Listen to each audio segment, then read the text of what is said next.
Greetings, my fellow visual novel readers. My name is Flair Bliss, and we've returned back to our adventures of Our Wonderland. I believe that this episode is going to be chaotic. The crowd gasps, and I throw a confused look around just as a beam of light is directed towards the door, illuminating a head of cascading blonde hair. Now, who could this be? Could this be Gidget? Or somehow her mother made her way down here. I don't know, let's look. Presenting her ladyship Gidget Francine Bordilly. And there she is. She's there with, with King Orlam himself. She's there. She's... bloody hell, she's absolutely radiant. She raised her head, eyes sparkling, skin glowing, and her dress... it's jaw-droppingly beautiful. A wall of red that plummets to the floor. Orlam is at her side, guiding her into the ballroom like a king showing off his queen.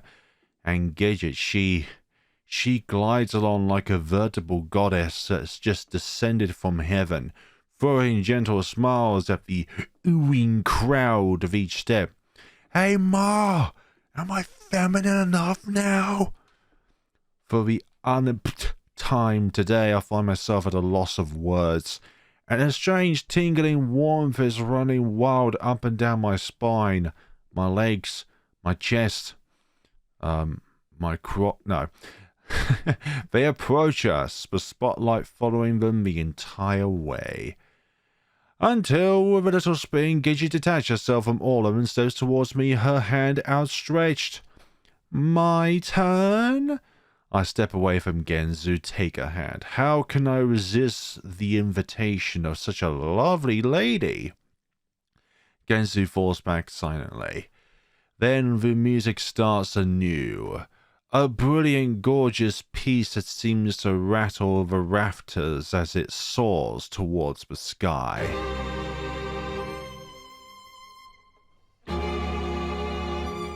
Hands interlocked. Suit caressed. Knee, what the hell has that gone? And there, in the heat of a moment, and that smile, that horrendous smile. Oh! Gidget pulls me in close, then begins to dance. I barely even need to do anything, it all happens so seamlessly, so easily. She flows like an angel of dance, pulling me this way and that, twisting effortlessly in my arms as she spins. I find my breath stolen from me, not only from the flurry of movement, but from the sight of her in all that effulgence, a dazzling whirlwind of red and gold astray that I cannot tear my gaze from. She's so absolutely alive. And I feel myself filled with a kind of vivacity I've never experienced before just looking at her, being with her, moving with her. For a moment, I would swear we became one. I feel her arms on me, around me. We might as well be the only two people in that entire ballroom, spiraling dizzyingly under the spotlight. How am I following along? I don't even know at this point. I'm seeming to be on autopilot. Somehow my muscles know what to do, know how to hold her, know how to move up and down her body as she spins in against me, just gazing up into my eyes, like a true fairy tale. A picture book climax. The prince holding his princess. The music accelerates, cascading into a tumultuous crescendo that makes my very eyes shudder, and she whips me back and around. All I'm thinking of is the trumpets from that one SpongeBob episode where Squid would really put that other squid-like fellow to shame. In towards her. Close. So close. Unbearably close. Breath close. Hair tingling against the other's hair close. Eyes bulgingly close. My body pressed against hers and her arms around my neck and her smile, her lips trembling mere centimeters from my own. And then it's over. The last note ringing for a final second before echoing off into nothingness. One moment, two, both of us just standing there, sweating, breathing, before a crowd bursts into applause around us. Gidget laughs, smiles, still just holding me, gazing at me, her face beaming, eyes gleaming. About to murder me. I can feel the heat radiating off her body, smell the all too familiar bouquet of her hair, now tinged with sweat. Iggy? She says, and I cock my head to the side curiously. Iggy? Ooh, big commitment right here. Oh, Iggy. Are you going to think of something on the spot, or are you going to keep her hanging like you did with her in the car? Will you marry me? I stare at her blankly for a few seconds, but words not quite processing. I've acknowledged the words, but yet they have yet to fully enter my head. It's like I'm trying to process something and I'm using Internet Explorer. Then it suddenly hits me, and a wave of something washes over me. The impact like a giant wave right to my stomach. Whoa, my voice trembles. And I look around, look at the crowd, everyone watching us anxiously, waiting for my answer. Then my gaze goes to Gidget, to her smile, to her eyes. She's waiting too, waiting for me to step up to the plate and not on the plate itself. To fulfill my duties, I was about to say destiny there, to be the man she wants, needs. Our perfect life. I lick my lips, close my eyes. Yes. Then open them. Louder, more confident. Yes, yes, I will. Of course I will. If Gidget's face had been beaming before, it's absolutely incandescent now. With a little cry of happiness, she pulls me back in, hugging me with everything she has, her arms sticky and hot around my neck. Oh, Iggy, I'm so happy. The crowd erupts again, this time with cheers of congratulation, of laughter and tears and sighs of happy relief. And Genzu, secretly heartbroken. Yes, that's right. This is right. The two of us. We're right. Are you sure you're all there, Iggy, or are you being forcibly coaxed into this by a force unknown? We belong together. We always have. I hug Gidget back, burying my face into her shoulder, a rush of relief washing through me and making my muscles weak and trembly.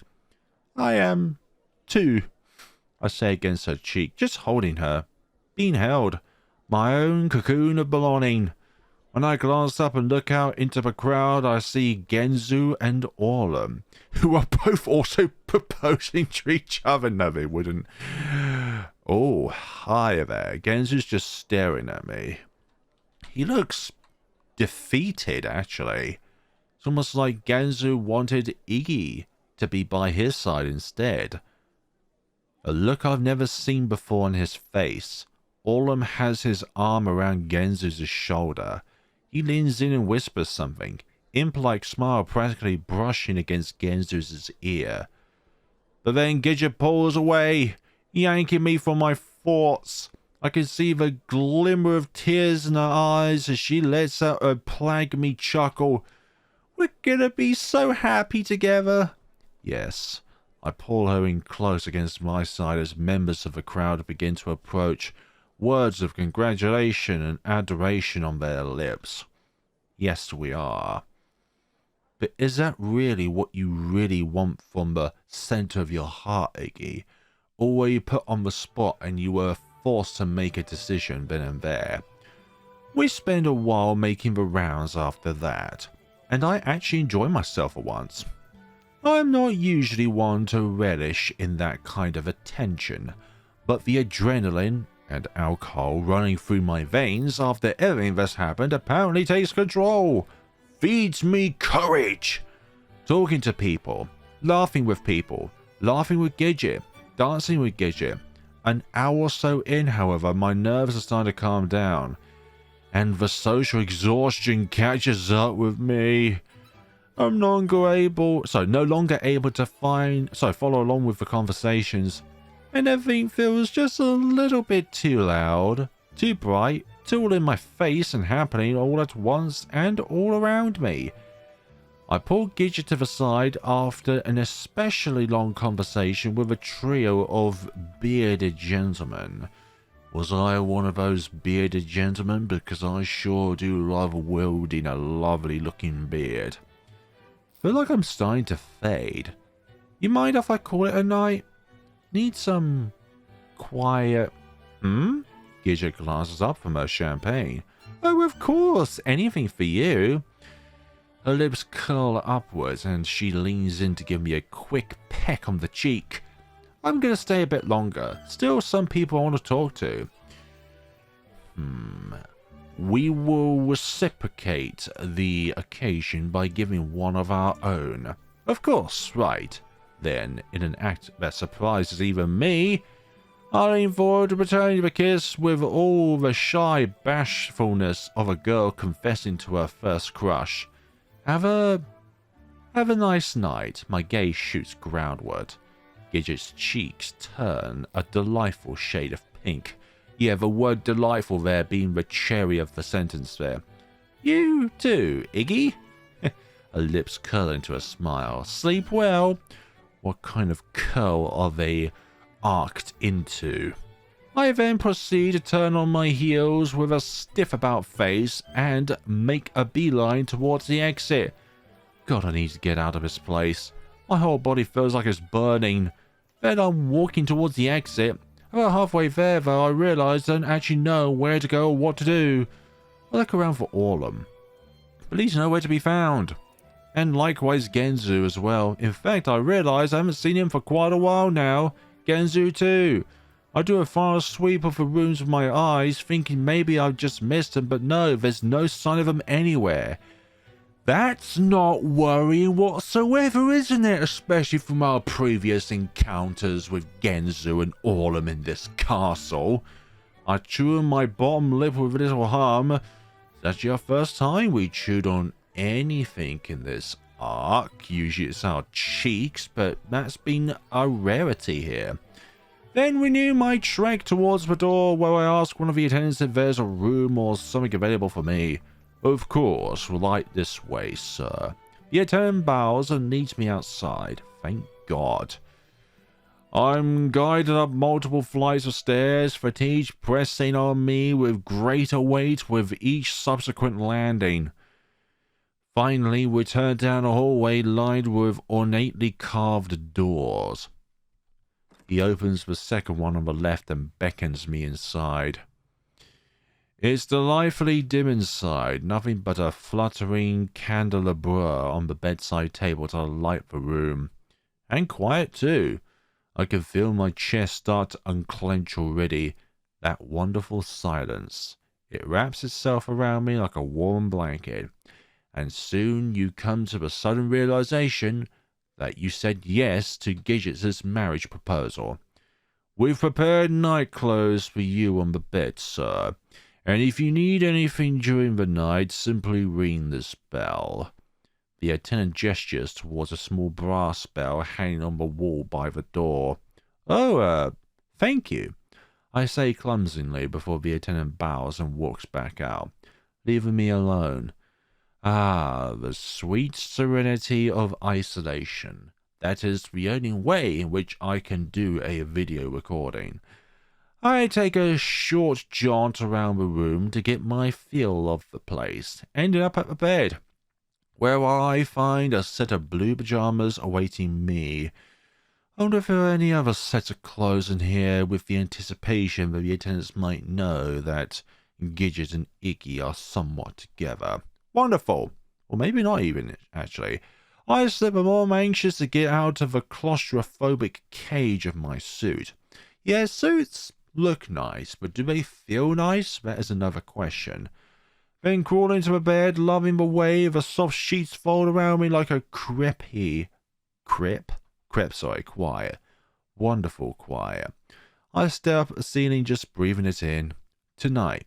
Tonight was something else. Yeah, you can say that again. I still can't quite wrap my head around it. How do I feel about everything? Happy, I guess?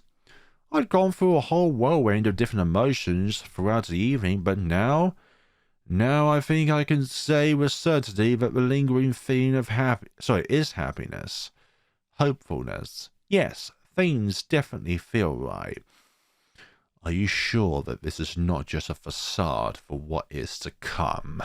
Everything will be fine. Oh, how you can be more on. I close my eyes. Open them. Stare again at the ceiling. Somehow my brain is still too active for sleep, even despite the fatigue gripping my body. And so I just lie there. For how long, I don't know. Just basking in the dark. Until there's a knock at the door. I glance towards it, wondering at first if I'd simply been hearing things. But when I do nothing for a minute, the knock comes again. I begrudgingly push my way out of the bed and pad across the floor. Open the door, and there's Genzu. Who could... I know it's Gidget, of course. It's her. Standing shyly on the other side and looking up at me with an almost guilty expression tugging at her lips. Hey, sorry if this is a bit forward. Well, I don't know about you, but I have an idea as to what you're thinking, and I swear what you're thinking is so forward, I might as well... I don't know where I was going with that, but I might as well be starting an F1 race. No, it's fine. I just couldn't sleep. Kept thinking about everything. Then wants to see you so bad. She brings her hands together. Thumb pads kissing. Is it alright if I come in? Yes, because every other time she entered a room in which we were in, bad things occurred. Although this time we don't have the zombies to run away from. Although I think this time it would be rabbits. I throw a glance back at the room, for different reasons obviously. Sure. Then step aside to let her pass. She takes one look around, almost as though feigning hesitation, then properly lets out a giggle and runs towards the bed. With a bounce she rolls on top, bringing all the sheets around her like a cocoon. Oh, Iggy, I'm so happy! The sight of her wiggling around like a little caterpillar beneath the sheets makes me smile in spite of myself. And I wander over. I am too. Still reeling a bit from everything, but I'm happy. Really happy. She pops back up, her head poking out of the sheets. I know, same. Honestly, I don't really know what came over me. It just felt so right. So, like I had to do it. And then when you said yes, I was just, like, I can't even contain myself. Everything just feels like it's falling into place. I know. Perfect, it was perfect. She laughs and throws her arms out to the side, sending the sheets around her billowing. I sit down on the edge of the bed, just watching her with a little smile on my face. Though after a moment my smile twitches, just ever so slightly. Perfect. Is it really perfect? I once again find my thoughts returning to Gidget's words in the car. To the words I'd directed at her those many years ago. To junior high Gidget crouched beneath the trees, mud painting her cheeks and knees. Even to as recent as tonight. Genz's words back in the ballroom. Gidget? I say with a shudder in my voice. Gidget, there's been something I wanted to talk to you about. A pause. About something I said a long time ago. Gidget turns and looks at me, tilts her head, smiles. What is it, Iggy? She begins crawling towards me. There's something I regret. Regret? She takes my cheeks in her hands with a playful grin. There's no regret here, Iggy. No, I mean, just listen to me. Now she laughs. Look at you all flustered. How could there be anything to regret? Yeah, she's in a world of her own at the moment. Like, everything is perfect. This is our Wonderland, not our Nightmare Land. You're perfect. We're perfect. Everything is perfect. Her arms go around my neck and she pulls me in close for a kiss. Regret implies there's something wrong, and there's nothing wrong with us. Nothing could ever be wrong with us. Everything's happened exactly as it should. A dream come true like a fairy tale. But guess what? Our fairy tale coexists alongside a real world. And like the real world, fairy tales don't happen. She squeezes me tighter to the point that tiny pinpricks of sweat begin rising up along the back of my neck. To a point that I lose track of what I've been trying to say. What was it again? I can't seem to remember. I'm lost. Lost in her. That's right. How could anything be wrong about this? About us? She pulls back with a sigh, just glances out at my face, running her hands through my hair again and again. You're so cute. Her hands go to my cheeks. My own little Iggy. You said that in a previous act. Those exact words. Sorry. Something pings in the back of my head, and my jaw grows tight on instinct. Cold snips and snaps across my arms. But Gidget doesn't seem to notice. Come here, come here. She tugs on my collar, pulling me towards the top of the bed. I just want to lie with you. My adorable groom-to-be. I swallow my misgivings and do as I'm told, falling down on the pillow beside her. Just gaze into her eyes. She murmurs, bringing a thumb to my cheek, tracing it gently, lovingly. It admittedly feels good. The soft touch of her fingers brushing across my cheek and chin, coming through my hair, screeching at my scalp. I close my eyes and just focus on the soothing touch, willing myself to get lost in it, get lost in her. I love you, Iggy. My eyes pop back open. Her cheeks are flush pink, her pupils trembling, and I can't seem to close my window for some reason. Anyways, let us go to...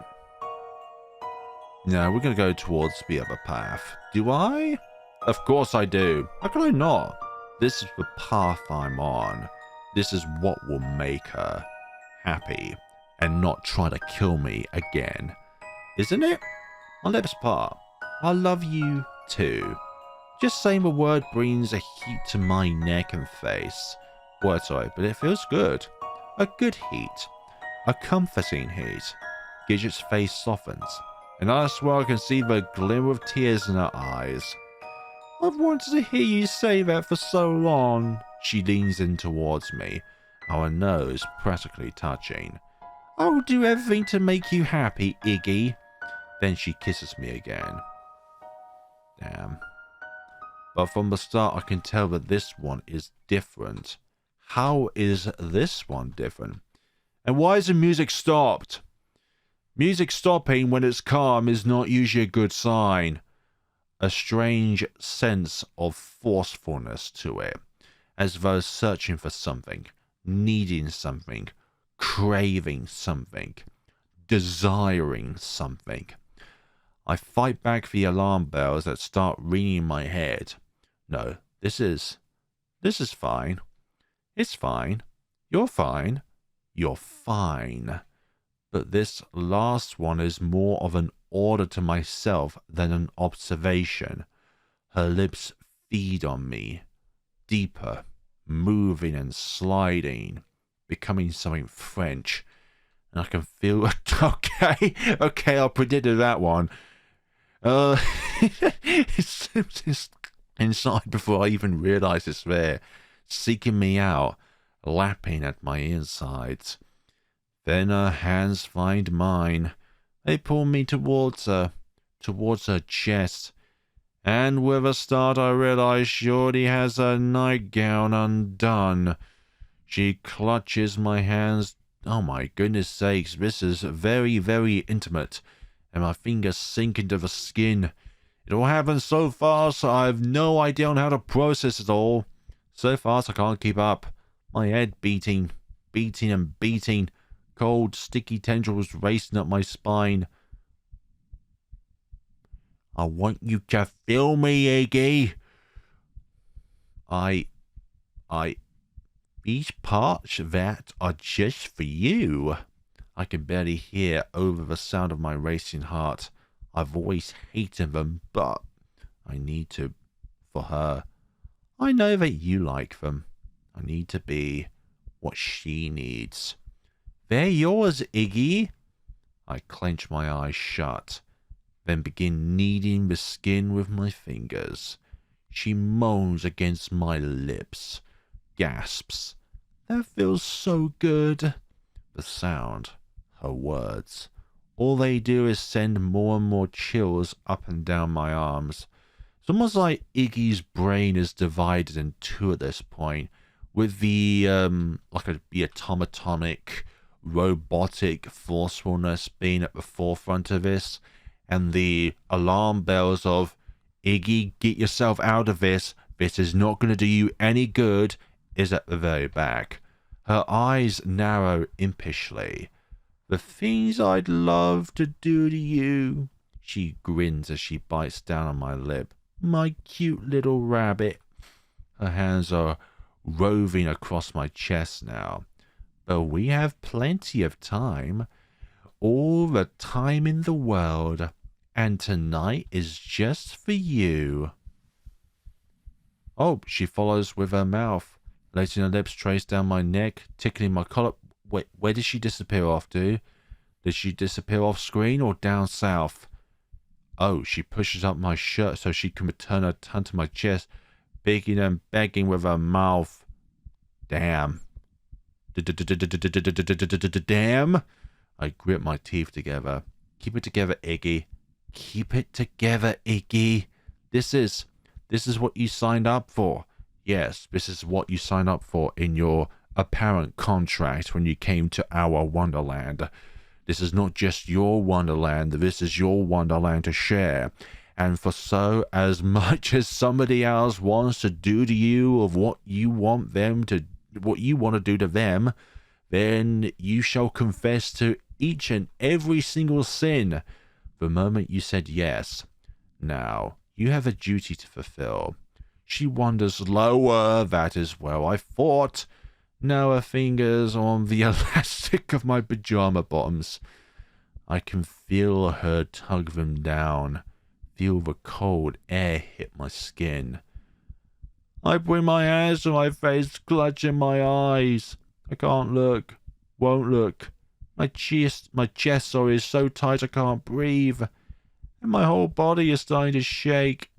It starts as a light tremor, then grows and morphs into a quake that makes my teeth rattle against each other, muscles spasming out of control. I'm with. Gidget's gonna recognize this. Aww, looks like someone needs to wake up. And Gidget is not referring to Iggy himself, but another part of Iggy. Can feel her breath against my skin as it puffs out in hot little bursts. Don't worry, that can be fixed with a little excitement.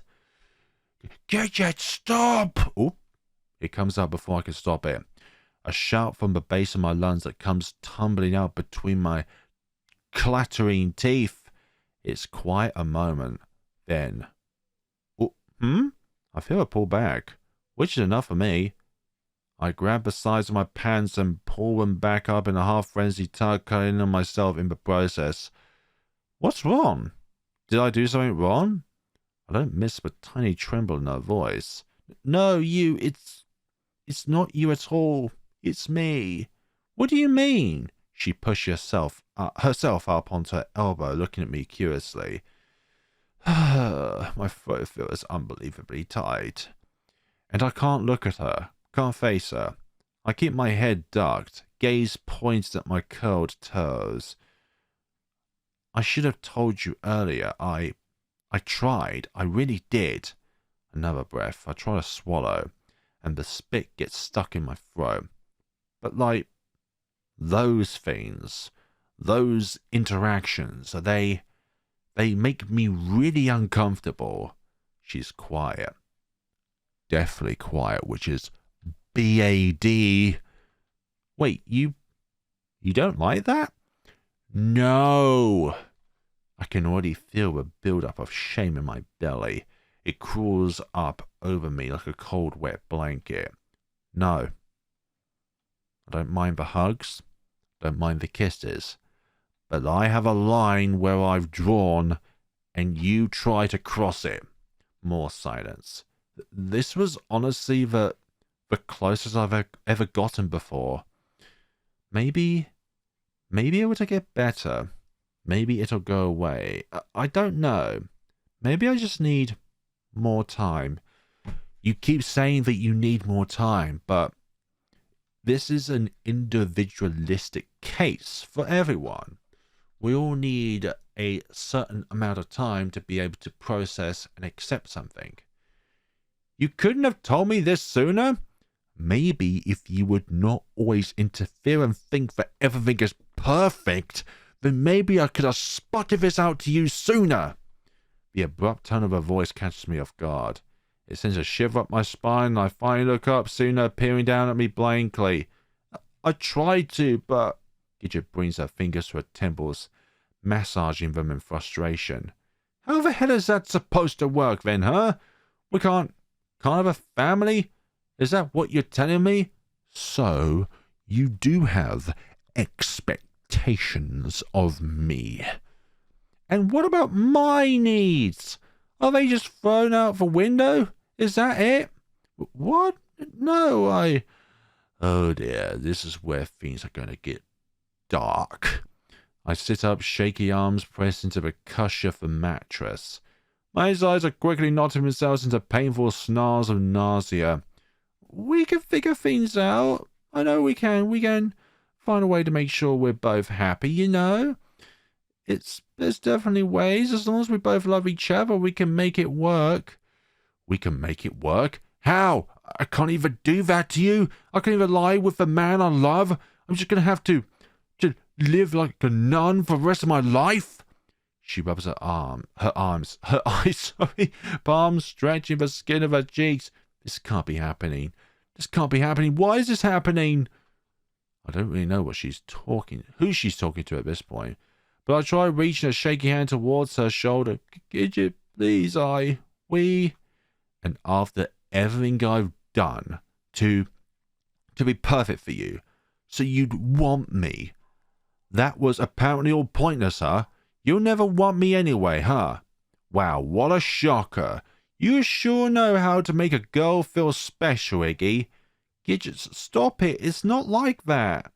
And imagine my mother. Hey, Mom, I finally got a hitch, but you'll never guess what? He doesn't do that sort of thing because he's not into that sort of thing. Fancy that. Guess you still won't be getting those grandchildren that you keep going on about. Gidget! I'm so stupid. I'm so goddamn stupid. Everything was pointless. Everything I've done. How could I have ever thought I'd be happy, but I deserved anything beyond the stuff I've had to put up with? She flies off the bed in a rage, stomping towards the window, just standing there in the faint light of a moon. I can see her arms shaking, her toes curling into the carpet, and I feel myself grow small, so small. My body crumbles atop the mattress. Silence. Absolute silence. I don't know what to do. My heart feels like it's been torn into 1,000 tiny pieces. And the shame. So much shame. It's eating me from the inside out. My body's still shivering. It's out of control now.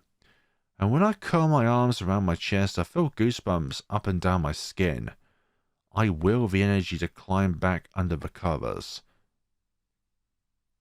And the moment my head hits the pillow, the tears begin leaking down my cheeks. Damn, man. You really are torn between what you want and what you feel. But I think at some point in our lives we've always felt like that. I'm sorry, I say softly. So softly I don't even know if she hears me or not. I'm so sorry. She stays there a while. A long while. So long I wonder if she's even still there, or if she is concocting something. Oh, there is a figure there. Then finally I hear footsteps. Her footsteps nearing the bed. A creak as she climbs on. Approaches. Oh, her hand goes to my head. Her fingers running through my hair. Softly. Gently. Oh. Oh, then she's lying down next to me. Arms encircling me as she curls herself around my back. I am really uncomfortable as to what Gidget is feeling right now, or what she's thinking on what she's about to do. I can feel her face against my neck, feel her breath against my skin. It's okay, she says softly, her voice like a flickering candle in the dark. We'll make it work. I feel her sigh into my hair. Everything's gonna be just fine. Feel her arms give me a possessive squeeze. I'll fix this. I don't like those words.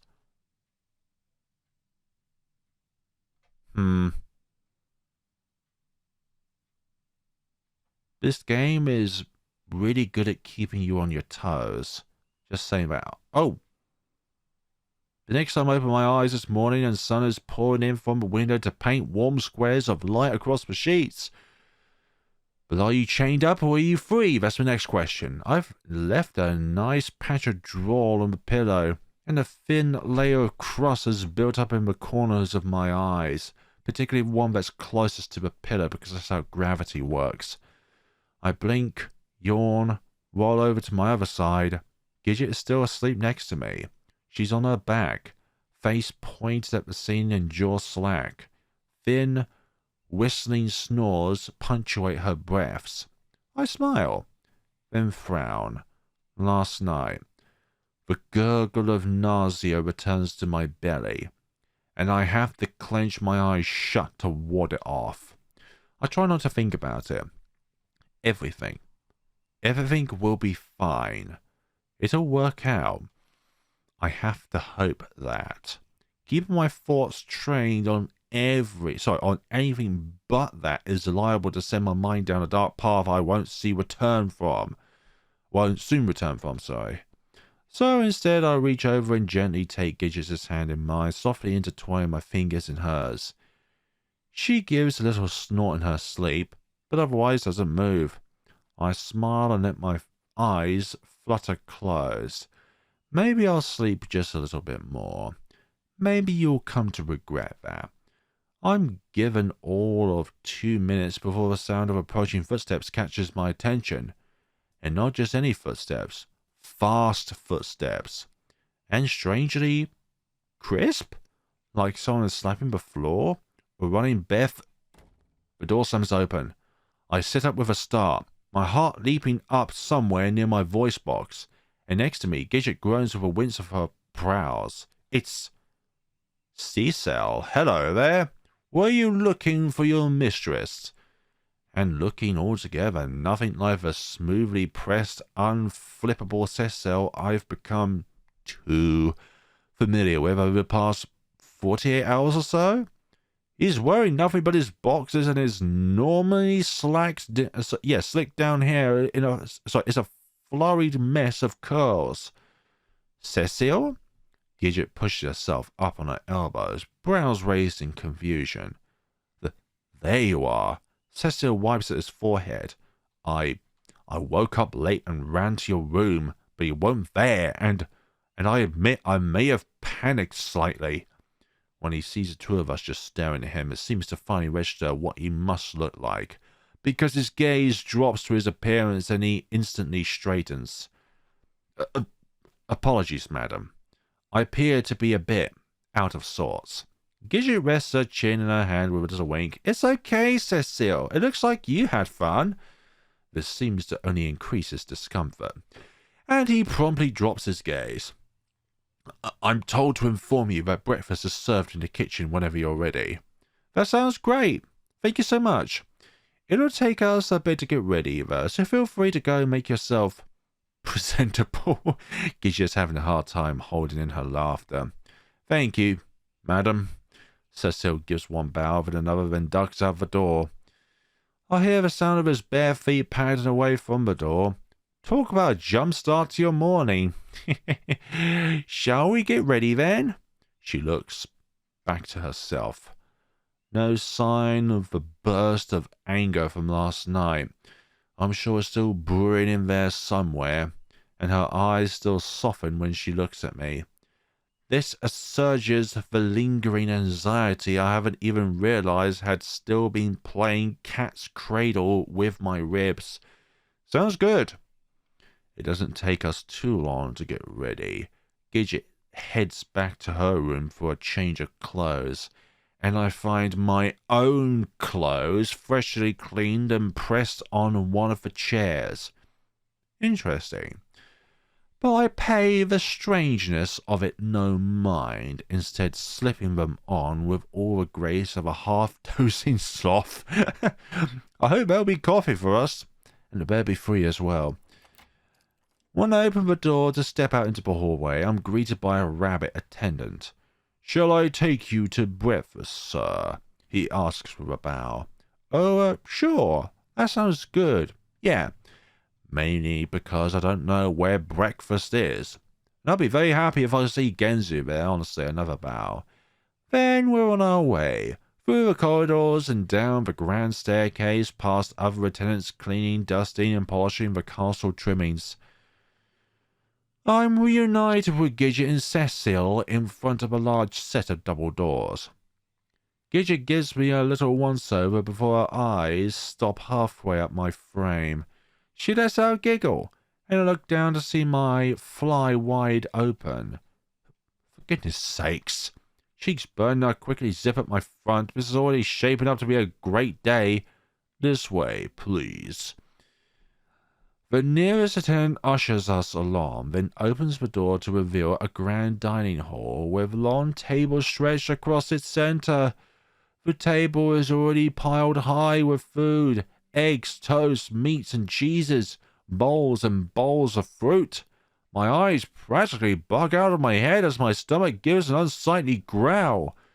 We're guided to the far end of the table, where we seated to the right of the grand throne at its head. Is Genzu here? This looks amazing. Gidget has her hands to her cheeks as she takes in the sight of the feast. She's not wrong, but admittedly the sight of it sends a little curlicue of anxiety up through my belly. I shake it away.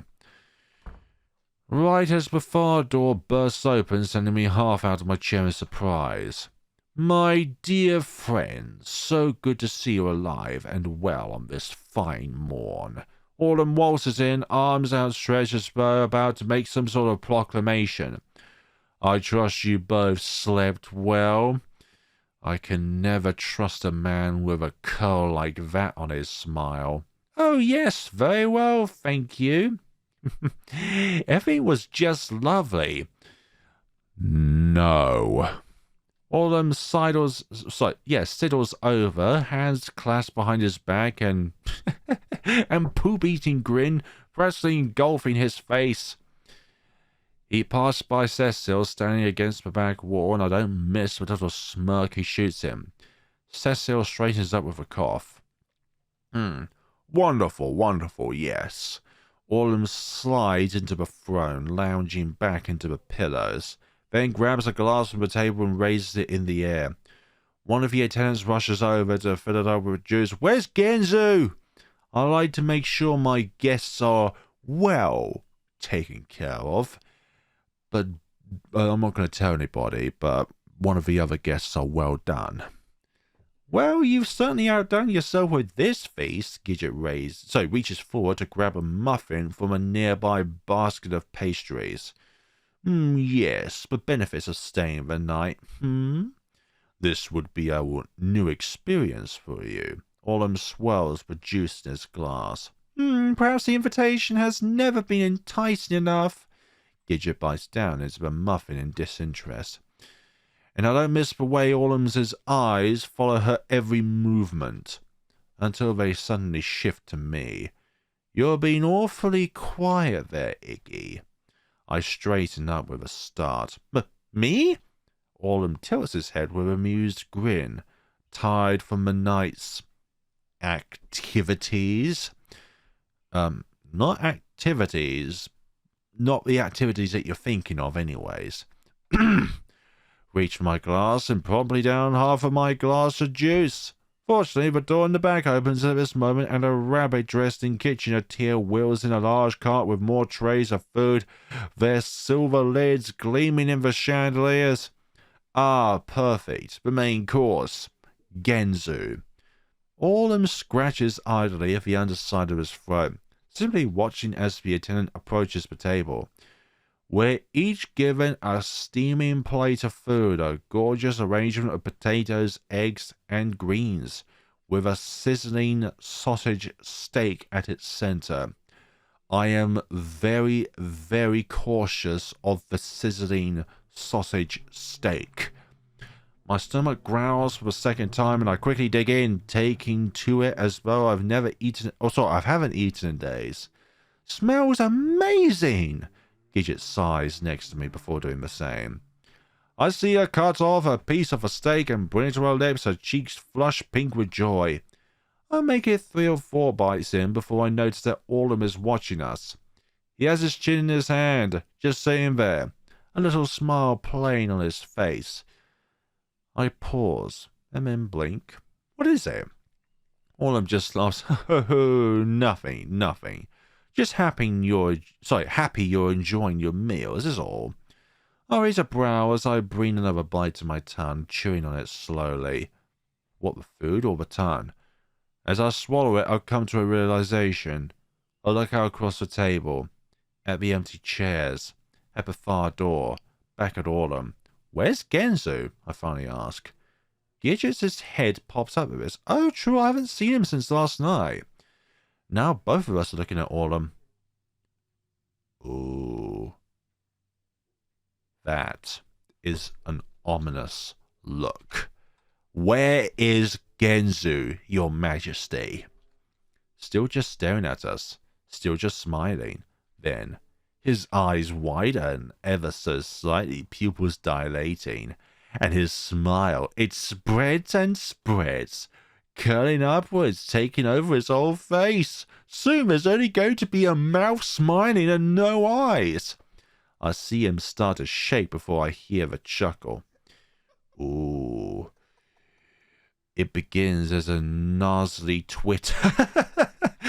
Oh dear, not the sight twitter. But actually, this is the first time that Gidget has got any kind of acknowledgement of Genzu's appearance or presence at all, then grows into a throaty wobble that makes the tips of his bangs shudder.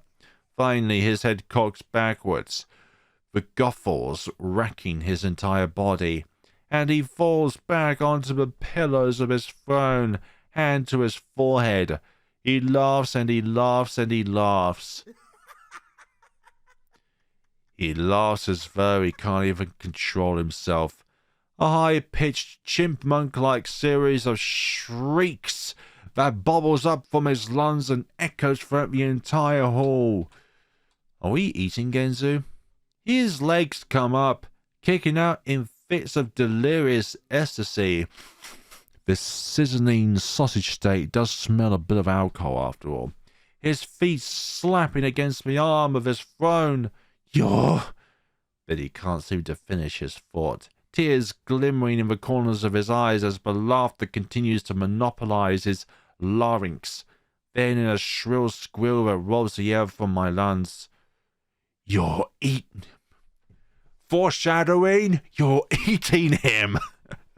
My muscles freeze, and for a moment it feels like my heart itself has stopped. I glance down at my plate, at the steak, half eaten, just lying there in its pool of juices. My fork falls from my fingers, and I bring my hands to my mouth, eyes bulging. Yep, this is where the darkness begins. Or recommences. No. No, no, no, no, no, no, no, no, no. Yes, it can't be. It couldn't have. It happens before I can stop it. Like an eruption from my stomach. Bile and stomach acid rising, rising, rising. My shoulders heave and I vomit everything I've eaten straight onto the table. And obviously all of them is there just laughing in hysteria. It lands with a sickening splatter all over my plate and silverware. This just makes all of them cackle even louder. He pounds his fist into the pillows of his throne, tears streaming down his face. I can't seem to move.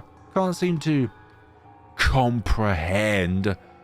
Next to me, Gidget is looking similarly horrified, her face a sickly grey and her hands to her throat. Finally, something inside me must snap, because I swashed back from the table with an ear-splitting screech of my chair. Rise to my feet, my knees shaking. Shaking. The room feels like it's spinning, and I bring my hands to my head to try to steady myself. All of them are sitting up now, still blinking back tears. You don't like it? A pity. And here I thought we'd have such a long future together. Guards! He squeals, with laughter returning. Seize them! Seize them now! The doors fling open, guards surging into the room, which is enough to clear my head in an instant. I throw a terrified glance at Gidget, who's already up and out of her own chair, Cecile pulling her to her feet. We need to get out. 3 of us. We need to get out. But don't in the back! I barely have time to yelp before I'm leaping out of reach of an incoming guard. Then I'm running, my heart beating on my chest and my head going 120 miles an hour. I go sailing shoulder first into the door, Gidget and Cecile right behind me, and find myself in the castle kitchens. A second later, a guard bursts through after us, and I let out a scream, jumping to the right and out of reach of his dropping arms just in time. I hit the ground hard, the pain shooting up through my spine. I don't let it stop me. Can't let it stop me. Already my fingers are clawing at the ground in an attempt to put further distance between myself and the yellow eyes of that raging rabbit. Gidget! I screech as I scramble to my feet. I see her, on the other side of the guard behind Cecile, and throwing horrified glances back and forth between me and our assailant. I fling an arm out. Just go! Find a way out! Anywhere you can! Then grab a pot from the nearby rack and throw it at the rabbit's head. This stops him for all of 1 second. Then he's charging towards me. Are you trying to be bait? I allow myself one more glance at Gidget, enough to see Cecile dragging her in the opposite direction before I turn tail and run. I go careening around a tray piled high with dirty dishes. The momentum and slick surface of the tiles doesn't do me any favors, and I go flying into a rabbit cook carrying a tray full of freshly baked pie crusts. The cook yelps, and the crusts go flying. I go flying, scooting past him, grabbing onto anything I can to propel me forward faster. There's cooks everywhere, scurrying from one station to the next, holding food and ingredients and utensils. Oven doors opening, knives hacking at bone. I don't even have time to think. All I do is run, skirting between one culinary scene after the next and elicting more screams as I go. And behind me, the guard continues charging, pushes his way through with little regard to the additional havoc he's racking. Around the next corner, I spy a gleaming cooling rack packed full of trays.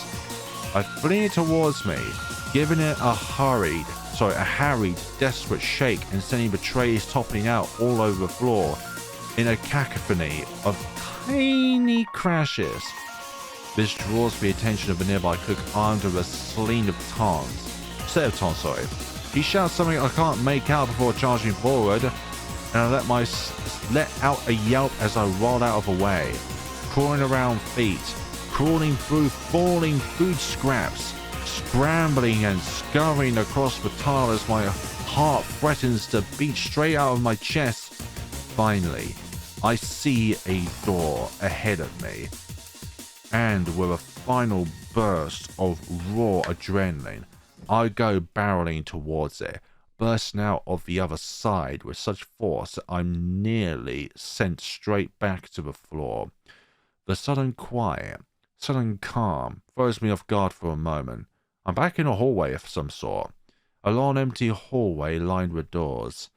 I wipe at my forehead trying to figure out what to do, mind racing. But at the sound of yelps and clashing cutlery beyond the door behind me, I realize I don't have time to sit here and sort things out. You have to go head first rather than heart first. I take off for the nearest door. Oh, wrenching it open and throwing myself inside. Then I just sit there, my back to the door, my heart beating, sweat leaking down my neck. In another moment I hear sounds from outside. Heavy metal footsteps. And not the band-like heavy metal. A whole flurry of them. But though they stop for a second, they ultimately carry on down the hall, echoing off the floor and ceiling. My shoulders full, and I let out a breath I hadn't even realized I'd been holding. I wonder if this is where Genzu was. Slaughtered. I'm safe. For now. I let the silence wash over me, allowing it to calm my racing heart. Then, throw a glance up at my surroundings. Where am I? It's dim, but not so dim I can't see. Ah. And when I step forward, the ground crunches beneath my feet. I look down with a start. Straw? The whole floor is covered with it. And the sight sends an uncomfortable gurgle up through my belly. Who's there? Oh, Genzo is here. The voice makes me jump. It's low and plasmy and small, so lost in all that darkness. And with a pain that threatens to rend my heart in half, I realize I already know who it is. I take a step forward, and another, until I'm close enough to see him, I drop to my knees. My whole body is shaking. Genzu! My voice catches. His eyes have been bulged out. His arms are chained to the wall. It's almost like his wish was never granted to begin with then. His upper half slumped forward and heavy against the restraints. There's a white cloth wrapped around his eyes, only it's no longer white. It's red, practically black with blood, dried and caked, layers and layers of it, and staining his cheeks in heavy streaks that wind their way all the way down past his chin and throat. Thick, crusty lesions adorn his body in haphazard patterns, skin pulling and curling away from the muscle beneath the melted fabric of his clothes, and his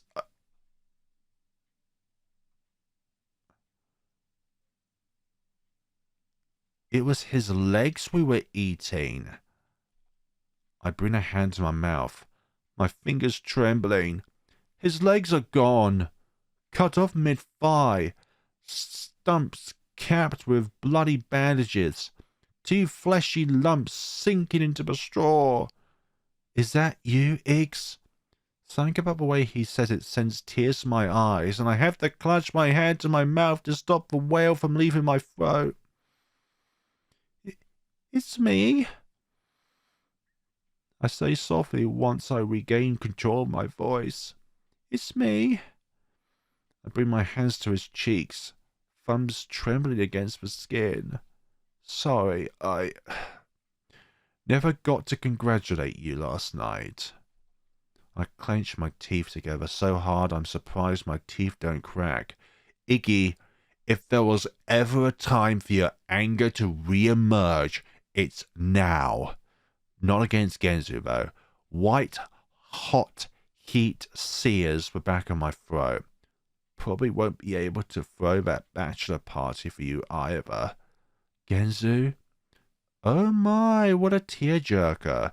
I jerk back, heart thrumming against the sides of my chest. I can already taste the bile rising to the back of my throat. He's there. You. Just watching us from the other side of the room. So quiet, I hadn't even heard him come in. Orlum? Orlum oozes forward like a shadow in the night. Bane's casting his face in lurid contrast. His bony fingers are wrapped around the handle of a butcher knife, and he's twisting it back and forth in casual inspection, almost as though bored. Unfortunately, I'm more partial to comedies. Already too much tragedy in my life. Comedies. Already too much tragedy in my life. Why not fill it with laughter instead? I was laughing quite a lot last night, wasn't I, Genzu dear? Genzu winces, drops his gaze. Orlum draws closer, and I instinctively scurry backwards, pushing myself up onto my feet with a swallowed gasp. But Orlum isn't interested in me. He wanders towards Genzu with a little shake of his head, tutting beneath his breath. It was show-stopping, wouldn't you agree? A grand spectacle worthy of the stage. And all of it orchestrated so perfectly. He descends with an almost graceful fluidity, mounting Genzu's lap and cradling the other man's chin in his hands. We reprised our roles so well. The heartbroken drunk, the hopeless hopeful, both of us desperately clawing and scrapping for something just out of reach. He traces his face up the side of Genzu's cheek, up into his hair, eyes closing as he breathes it in. For a second he doesn't move, then a smile. It grows and grows, stretching across his face like a snake uncoiling itself. But this time... this time I made sure you couldn't leave afterwards. Now his whole shoulders are shaking with it, laughter spilling off his tongue as his fingers wrap themselves around a handful of Genzu's hair. Let's see you run away on those little legs of yours now. Iggy, if you can hear me, now is the time to let out your inner anger and kill Orlum. His eyes go wild, teeth grinding together as he pulls Genzu's head backwards, only for him to abruptly stop, face going blank. Are you not getting the interactions in which you are craving for, Orlum?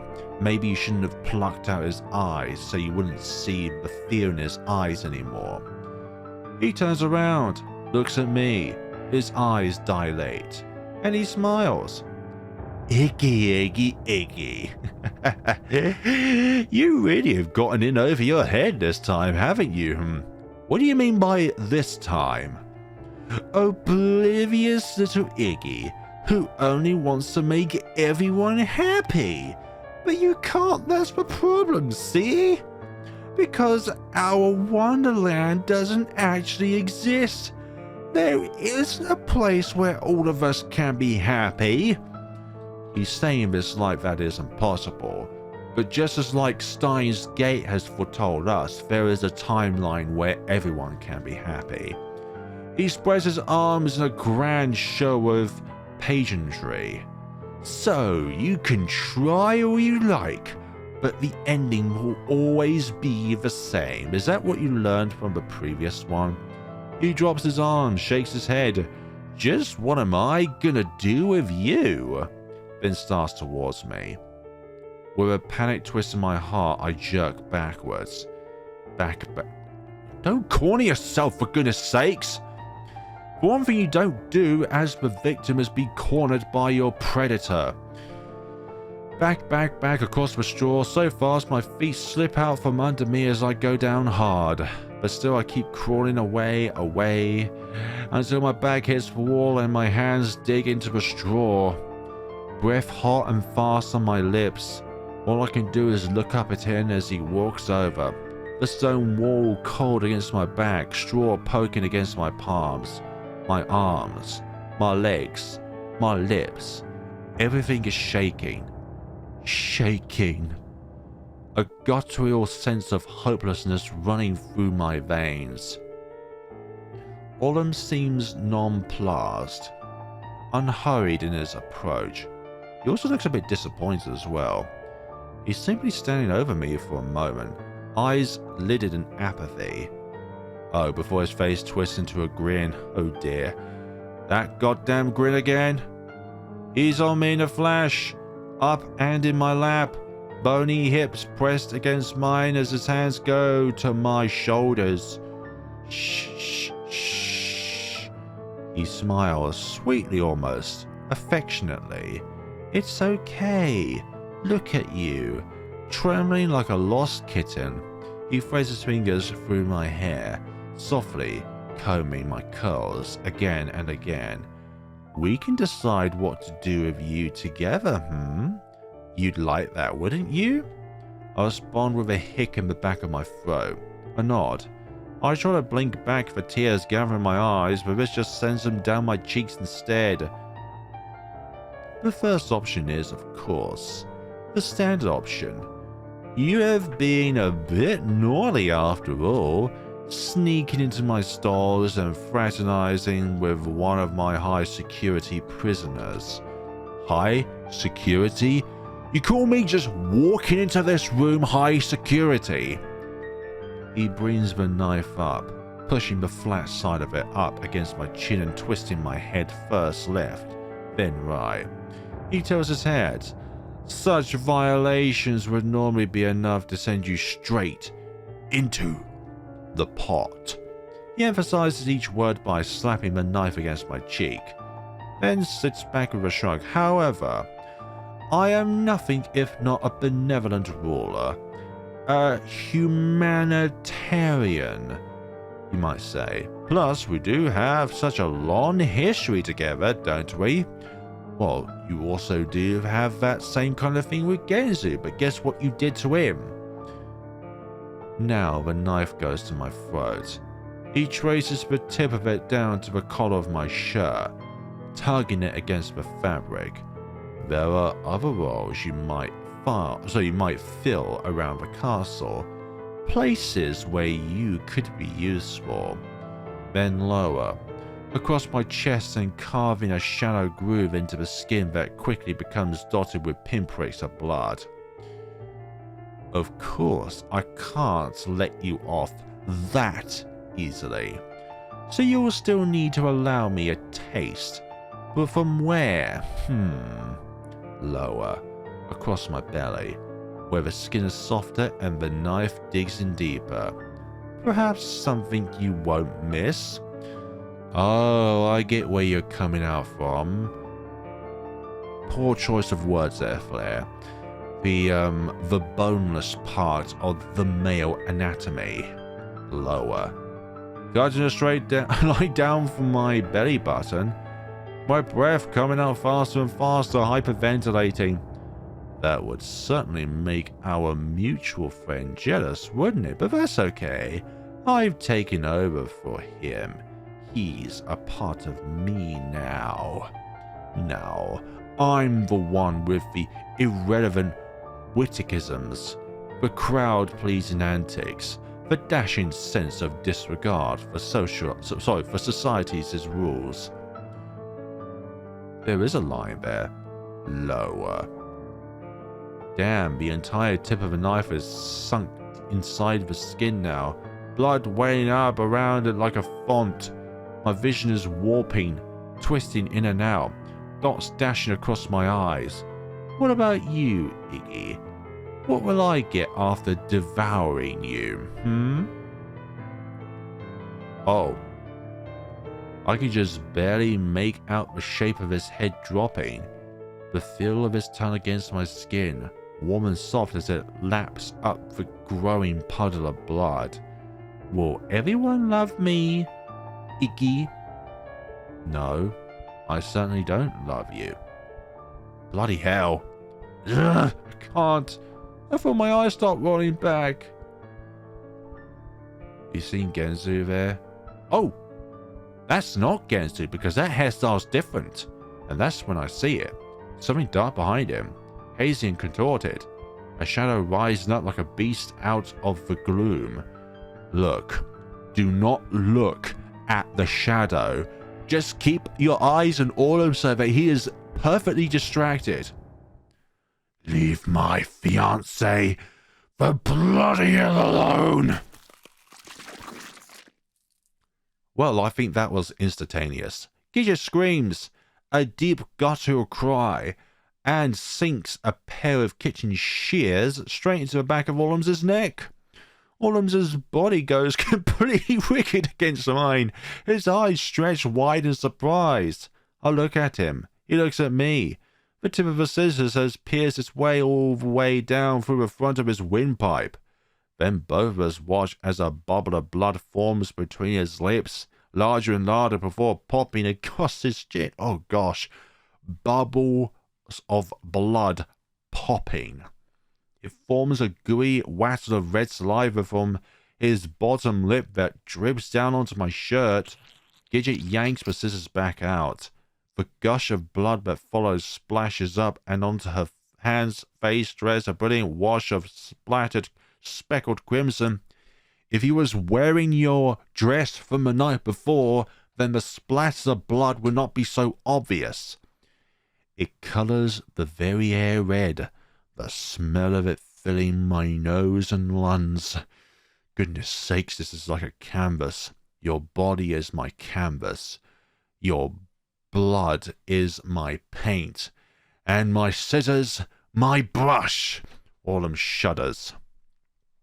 Then crumples. Limp on top of me. Almost like he's fallen asleep, curled atop my chest, although this is a permanent way of making someone fall asleep. Blood oozes out across his back, staining his shirt and hair and seeping into the fabric of my clothes. I can only stare at him, pupils trembling. I blink again. My whole body feels eerily cold and the whole world around me strangely unreal. And it remains that way even as Gidget tosses aside the scissors and holds out her hand, fingers red and shiny in front of my face. Oh, come on. Damn it, Gidget. Only it's not a show of assistance, it's an order. So I take it, our fingers slick as they intertwine, and let her pull me to my feet. Autumn slides off in the process, going belly up in the straw. He looks so tiny now, like he could get lost in all that dried up stalks. Well, just a moment before, he'd seemed to tower over me like an insurmountable behemoth. But all behemoths can be a prey. I wipe at my face, still shaky and dizzy. My clothes were a mess, a mixture of mine and Autumn's blood current with thick, heavy splotches that glisten even in the dim light. We don't say anything, just breathing in the wade silence, until the door opens with a slam that nearly sends me into shock. Cecile rushes in, his face tense. Why is he covered in blood? His normally pressed clothes are a twisted, rumpled mess decorated with red splotches of their own, and I see what looks like a kitchen knife in his hand. Have you been dissecting rabbit for us to eat? Because rabbit's very good for you, apparently. He takes one look at Gidget and me, then at Autumn on the ground. Come on, we need to get out of here. The whole castle is looking for us. Gidget nods, pushing back strands of hair that have gotten stuck in the blood of her neck. She starts towards him, and I follow. Then stop. Genzu. My heart clenches. Ugh! God damn it. Guys, wait. I somehow managed to form words. I'm not even sure how to, at this point. Sheer desperation, I suppose. And when both of them turn to look at me, I stumble my way back to Genzu, still just sitting limp against the wall. Genzu? I start, my voice shaking as I drop to my knees next to him. He doesn't seem to hear me at first. Is he even awake? I give his shoulders a little shake, and this seems to rouse him. I see his nose twitch, then he raises his head. Is the guy here with my burger menu yet? I swear this place has the worst service. Genzo! Is he in a stupor at the moment? I shake him again, my voice cracking at the effort. Yeesh, Iggs, easy on the goods. I just had a major operation, you know. Is he reoccurring a memory he had in the real world? I blink back, the tears flooding my eyes. Genzo, they're coming for us. We have to go. Gidget begins stomping towards us, one-handed pointed at the door. We have to go now, Iggy. They'll be here any second. Just give me a minute. I bark back, harsher than I meant to, which is enough, apparently, to stop even Gidget. I turn back to Genzo. I'm sorry, I say softly. What are you sorry for? You didn't ruin anyone's life. A laugh. But me? That's like my shtick. I bring my hands to his cheeks. It's okay, though. Every group's gotta have one bad egg. The a-hole that always blanks everything up for everyone. And that someone is me, Iggy. Then slide him down towards his shoulders. I can't shut up, that's my problem. I try and I try and I try, and still the stuff just comes running out of my mouth.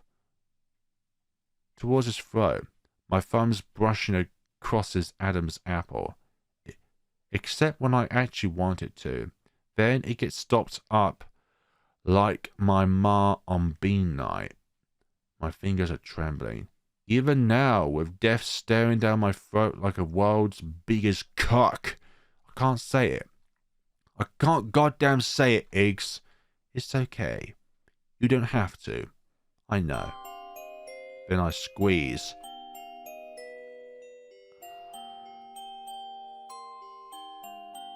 Damn. This is heart-wrenching. This is so painful. But at the same time, I know that this, in Genzo's current state of being unsavable, is probably the most merciful thing we could do to him. It sounds incredibly dark, I know, but this, because of Aurum, is the only way in which we can give Genzo any salvation.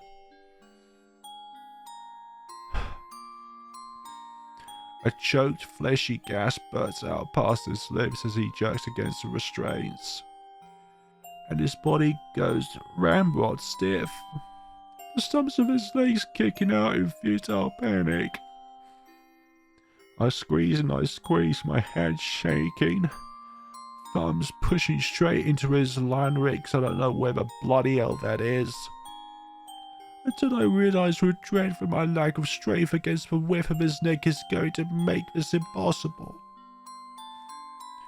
So with a shuddered hitch in my throat, I climb up into his lap, above him, pushing down, using the full weight of my shoulders to press and press.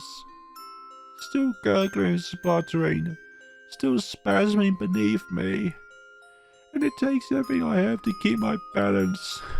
Keep myself steady. Keep my weight trained on that single spot on his throat. My chest hiccups. Not yet. But it's too late. My vision wobbles as hot, steamy tears fill my eyes, running like rivers down my cheeks. And before I even realise it, a throaty cry is buzzing on my lips. It grows louder and louder. An anguished wail of frustration, as I throw every last ounce of strength I have into my hands, my fingers, my thumbs. Then the spluttering stops. The choking stops.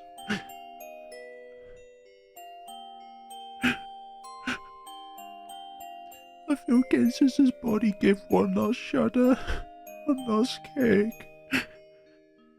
fingers still beneath me, sinking into the straw.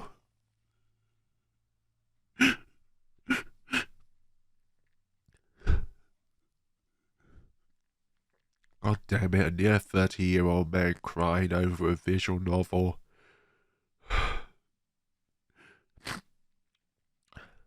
I understand this is the most merciful thing that could be done. The rabbits would have given him a far worse, more painful death. I stay for a moment longer, blinking through the tears, blinking through the pain, then sink 1,000 miles back to the floor, releasing my grip on his neck as my body crumbles in on itself. My skin feels numb, my breath stilted, hands cramping and aching. I clasp them together, unable to stop them from shaking. Fingers still cold as they rattle against each other. I'm sorry, Gensu. I'm sorry for all this. I'm sorry for me. A touch on my shoulder jolts me out of my daze. And I look up, sorry. At first not even comprehending what I'm looking at. Then realise it's Gidget. That's right.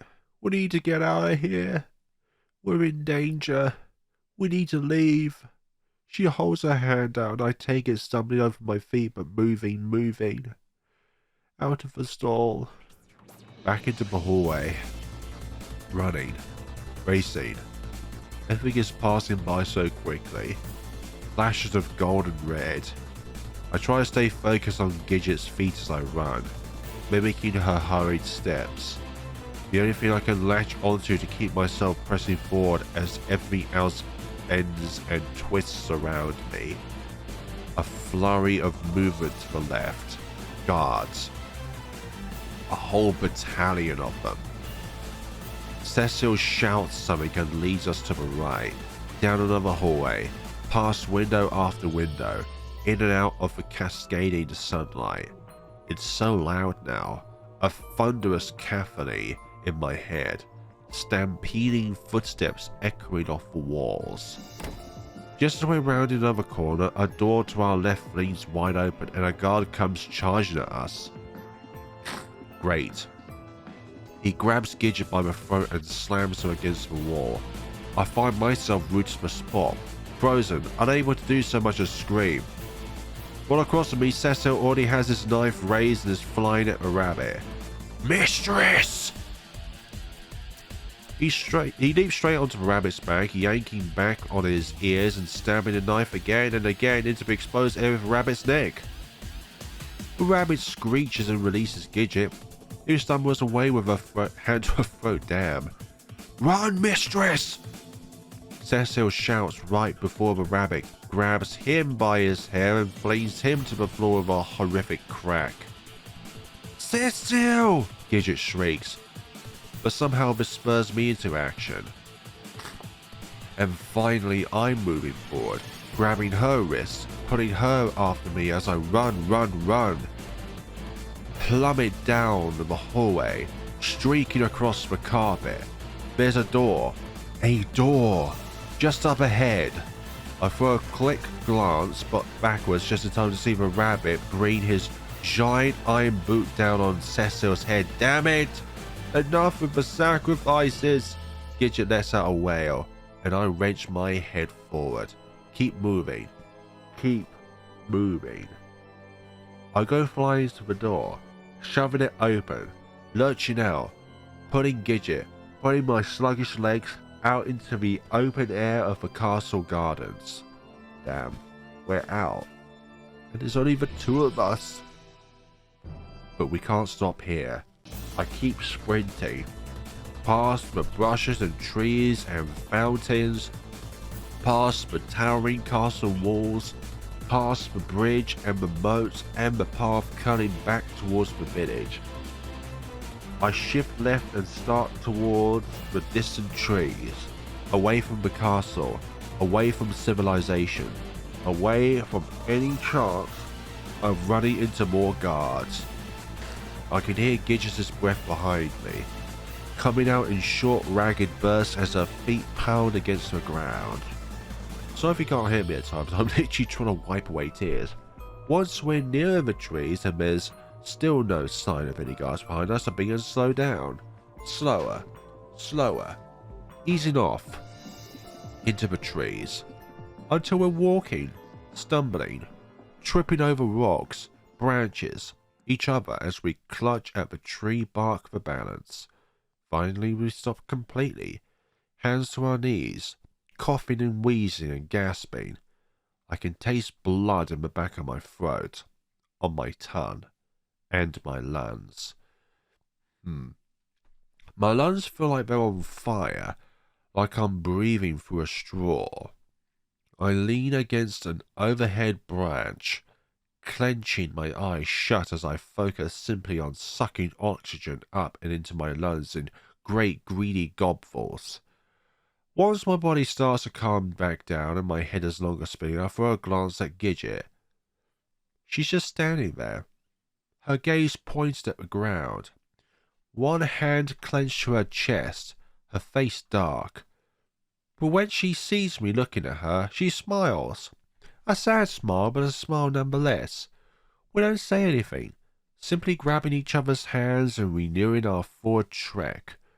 Onward through the trees, past trunk after trunk. What? Why has another version of Our Wonderland just opened up? I don't know my computer sometimes. I do not know. Coiling brush. Branches that cut and scratch at our cheeks and necks. On and on until we reach a clearing. Oh dear, is there going to be a cabin here? Great, there is a cabin here. A clearing with a cabin at its center, sitting there quiet and innocuous. We look at each other, then to the cabin.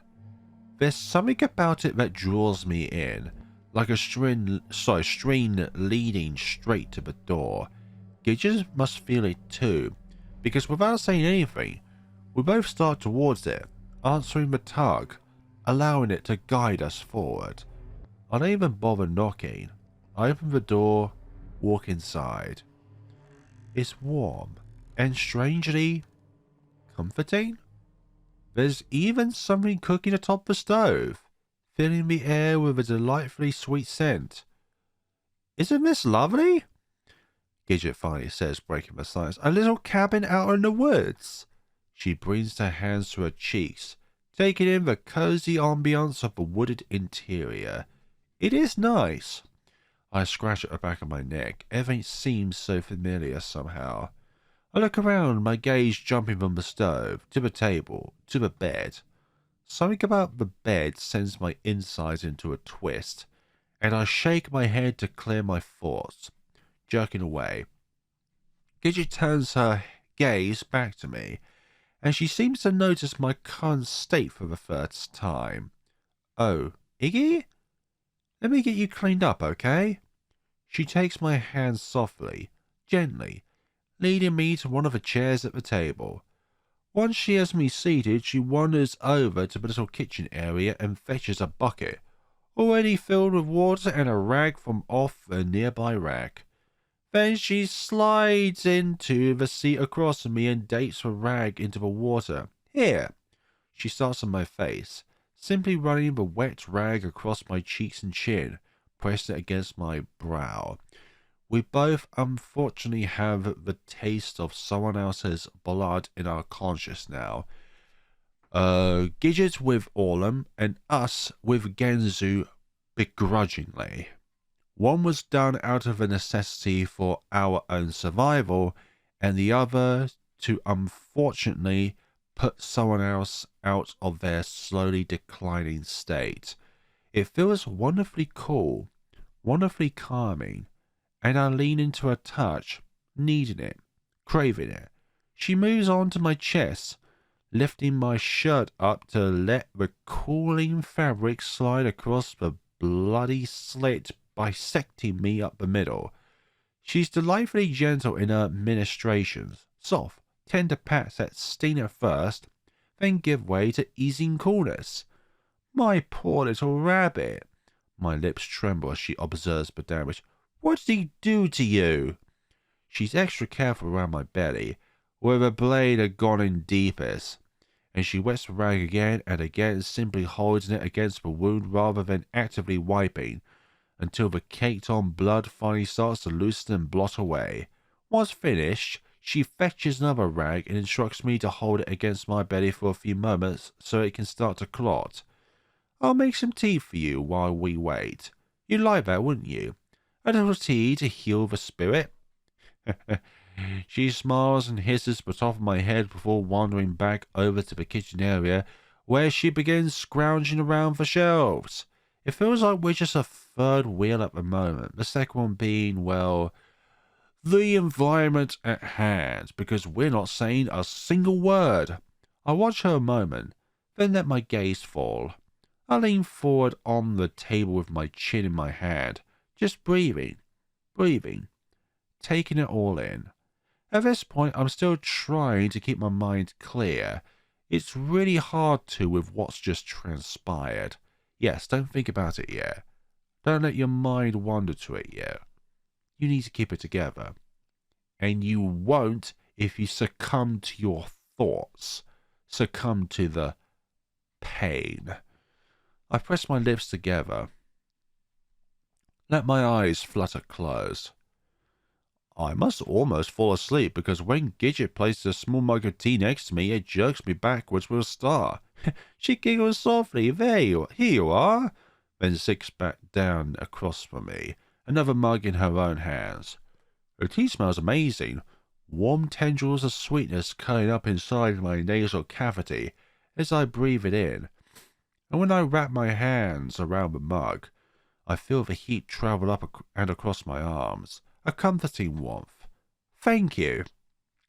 I bring it to my lips. Take a sip. What's in the tea? It tastes good, too. Gidget watches me. Smiles.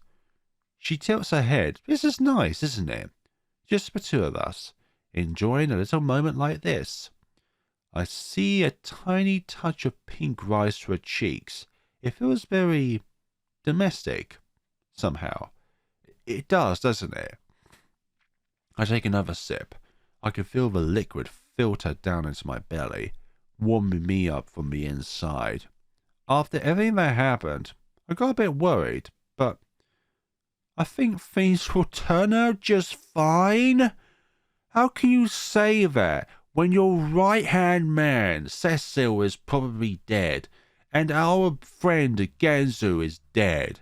You say that after everything that happened, this is fine. She reaches her hand out across the table. So long as we're together. I lift my hand to join hers, fingers wrapping around her palm, just relishing in the comfort of her skin. Then try to put it back. Oh. I can't seem to move. What have you put in the tea? I blink, furrow my brows. Try again, but I can't seem to make my muscles work. You've put something in our tea, haven't you, Gidget? What are you employing? Lethargic. I don't even notice my other hand sipping down and let out of my lap until the mug goes clattering to the floor. What's going on? Gidget is still smiling at me.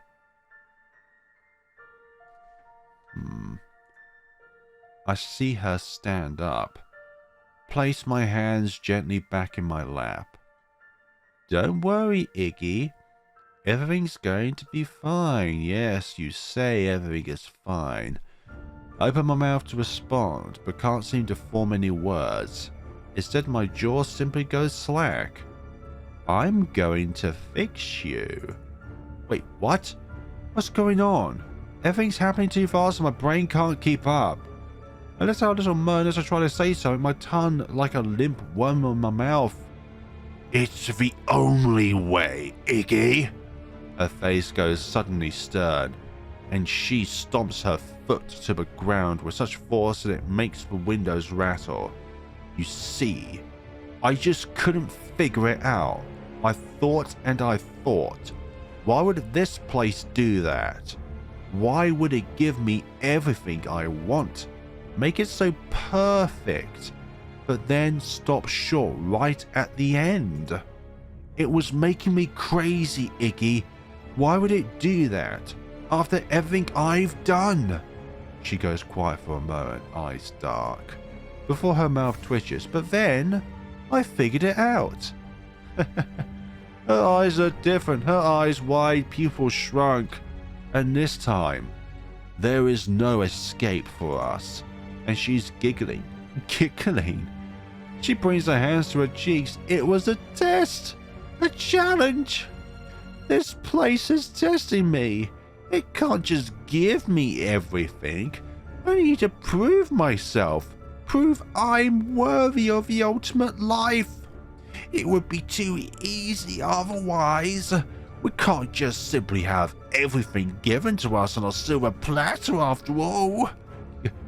Gidget? I finally managed to eke out, but it sounds more like half-grown than anything else. Because there's no other way, Iggy. No other way it would work.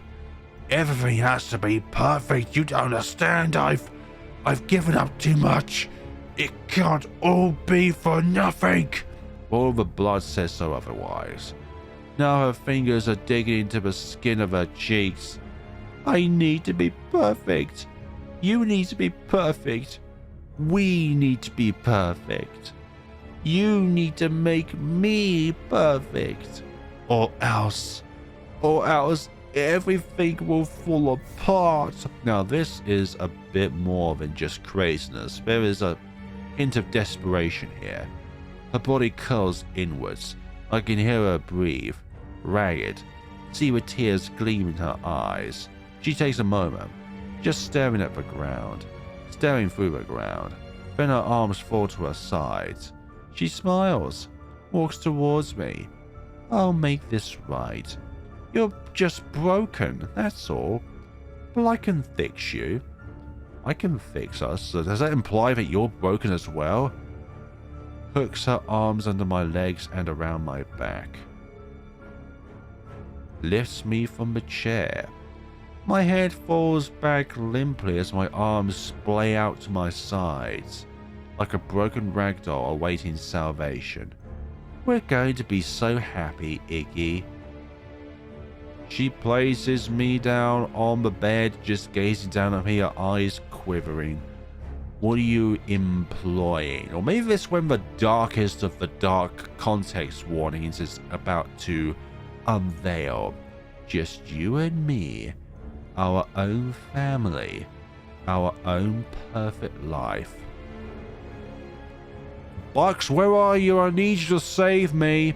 Which is very, very stupid of me to say, then begins to undress. I can watch in horror as her dress flutters to the floor. Gidget, no. Gidget, please don't. Gidget, yes. Iggy. Yep. I'm glad there's no color in this. I try to shake my head, my lips splutting uselessly. I'm doing this for us, Iggy. She climbs on top of the bed, on top of me. Gidget, you don't need to do this. You never need to change. I was the one who was wrong. I want you to be yourself. Come back, Gidget. What do you want, Iggy? I want Bucks to somehow appear. Her hands are on my shirt, lifting it up above my chest. You'll see, Iggy. You'll see how good it is. You'll see how perfect I am. Perfect for you, your angel. I try to move my lips. They slip and slide against each other uselessly. But I keep trying. I need to. Make it stop. Make this stop. Bring her back. Bring back the Gidget I know and love. What do you wish for more than anything else in the whole world? Now she's moving lower, her fingers on my fly. Again and again I try to form words. But always the sound dies on my tongue, an intelligible hum. What's that, Iggy? I see her tilt her head to the side, gazing down at me lovingly, adoringly. What has this place done to you? What have I done to you? Or what have I not done to you? I clench my eyes shut, focusing everything I can on pushing the words out of my throat, across my tongue, past my lips. Make it stop. At this, Gidget's brows arc and her look changes to one of confusion. Stop? We can't stop, Iggy. This is the only way, don't you see? The only way you can be fixed. The word's already out. The moment they hit the air, everything was sealed. Ah, I see we have ourselves a box it full of a surprise. And in the next moment, the door swings open with a slam. Well then, isn't this a bit of a surprise? Gidget whirls around as Bucks walks in the door. And Bucks takes one look at the scene, her eyes dilate in surprise before stomping towards us. What the bloody hell are you doing? But Bucks, I can explain, it's... Gidget scrambles off the bed, her arms raised in defense. Dear, but Bucks just grabs her around the neck and throws her against the far wall. There's a gut-wrenching snap as she collides with the wood before tumbling to the ground. Then she's shaking, groaning, trying to crawl away. Bucks, stop! Bucks, please! I could see a tendril of blood work its way down her forehead, tracing the curve of her nose. This isn't what you think. We were just... Ah, those eyes. Those eyes say, stop with the BS. Just what? Breaking into my house? Stealing my stuff? Buck stomps over, standing over her, just watching. Then picks Gidget back up as though she was nothing more than a twig, and flings her into the kitchen. Gidget goes flying into the shelves of a crack, dishes and pots and foodstuffs falling in flurried series of clatters. She's wailing now, scream after scream, her shoulders heaving with every throat-wrenching cry. Shut up, shut up, shut up! She does not like the screams after all. It reminds her of Sadai. Well, I suppose in a way that the Tiwi drug kind of will satisfy her horrors. Bucks brings her hands to the sides of her head, clutching at her hair. But Gidget doesn't stop. She only shrieks louder, and I see Bucks's eyes go positively livid. You never shut up! You never shut up! You never shut up! Her hands snap to the side as she surveys the room. Then she walks over to the stove and snatches up the still hot kettle. Oh my god! I'll make you shut up. Not only will this bloody hurt, but the heat will have additional side effects. But also she could just pour the boiling water over. I watch her approach Gidget. Oh no! Rise the kettle over her head, then bring it down. There's a horrendous thud on heavy. Gidget chokes, splutters, and again. One meaty thwack after the next. Again and again. Until all I can... Oh my god, the unzipped pants. Until all I can hear are fleshy smacks interspersed with Bucks's ragged breathing. Oh gosh, a puddle of deep red is forming across the floor. I don't think that's Bucks though. Seeping out from the kitchen, towards the table and bed. It feels like it goes on forever. Gidget's hand and face are near unrecognizable. Head. But still, Bucks keeps swinging and slamming the kettle. Oh my gosh, with a final squelch, the edge of the kettle snaps straight through her skull. Well, at least it's not a bat this time that's the murder weapon. I see Buck stop, just staring down at her, then slowly rise to her feet.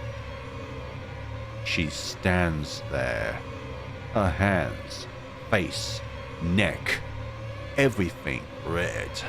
Her shoulders are still heaving with every breath, and sending the blood on her hands back to the floor in scattered drops. They paint the word an ivritic scatter. That word? Then she must realize something. She turns around, turns towards me, readjusts her grip on the kettle. I can only watch as she starts over. Watch as she peers down at me, headed tilted in curious introspection. Watches as she raises the goo-bedecked kettle back over her head. Can you not realize that I am not a threat to you? I'm not screaming or anything like that. It's okay. I knew this was coming. I knew it as soon as the words left my mouth. And I'm fine with it. I just want it to end. I want all of this to end. Goodbye, Iggy.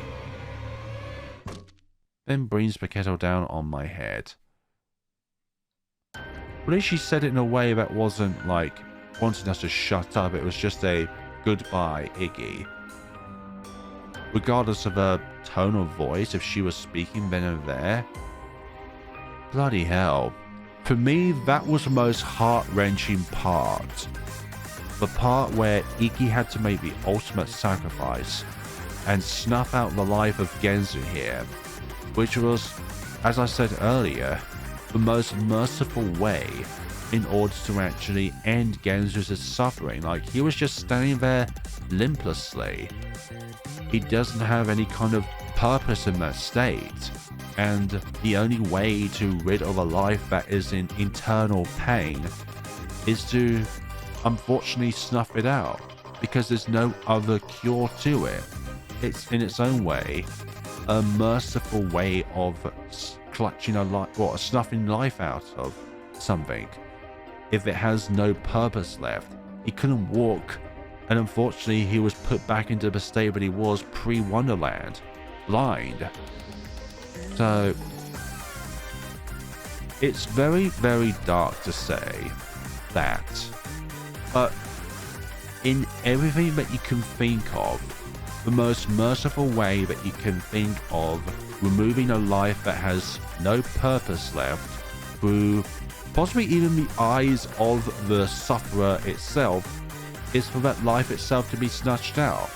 Like, if, let's say, if you see a car veering past and you see a bird on the ground that's just flipping its wings about, not able to get back up, not able to like set itself straight because of the sheer adrenaline, panic and everything like that, the sheer terror that it has. Unfortunately, the only way to be able to snuff the life out of that is to just cease its life itself. That's very dark to say, but unfortunately it is in its own way merciful, because there's a finality to that. The finality that thing is no longer in pain. And Orlum, you had to do this. You just could not keep your past away from your present. Bloody hell, yeah. This is like, well, this is an awkward moment. But for some odd reason, I don't think Bucks had any resentment towards us then and there. Partially because I think Gidget stopped us from having any kind of verbalness anyway, so it's not like we could talk. We just sat there and took the blunt of the blow. I'm sorry, Gidget. I couldn't make you happy.